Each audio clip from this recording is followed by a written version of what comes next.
ఇన్నాళ్ళు ఎక్కడికి వెళ్ళావు? ఎలా ఉంది? ఎక్కడికి వెళ్ళలేదక్కయ్య, ఊళ్ళోనే ఉన్నాను. ఊళ్ళో ఉండి నాకు కనపడకుండా ఉన్నావా? ఉంది. ఇళ్లమట ఊళ్ళమట తిరిగి కనపడ్డాను. నేనే మామూలు మనిషినా? నేను చట్టాన్ని గౌరవించే వ్యక్తిని. నా కృషిని గుర్తించి ప్రభుత్వం వారు వారి గెస్ట్ హౌస్ లో నన్ను రెస్ట్ తీసుకోమన్నారు.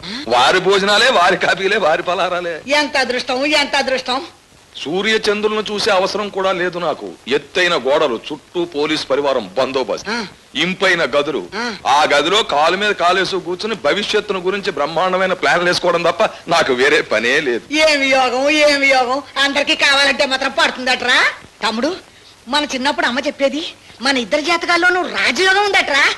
అది సరే గాని ఆఖరికి పోనీ మీ మేనలుడు బారసాలకైనా వస్తావని 1000 కళ్ళతో ఎదురు చూసావు నేను, మీ బావగారును.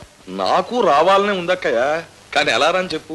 నేను బయటికి బయలుదేరాలంటే చుట్టూ బోల్డ్ మంది పోలీసులు బందోబస్తు. నాకు ఆ హడావిడి కిట్టదు. పోనీ వాళ్ళకి తెలియకుండా రహస్యంగా వచ్చేద్దాము అంటే అనవసరంగా వాళ్ళు ఉద్యోగాలు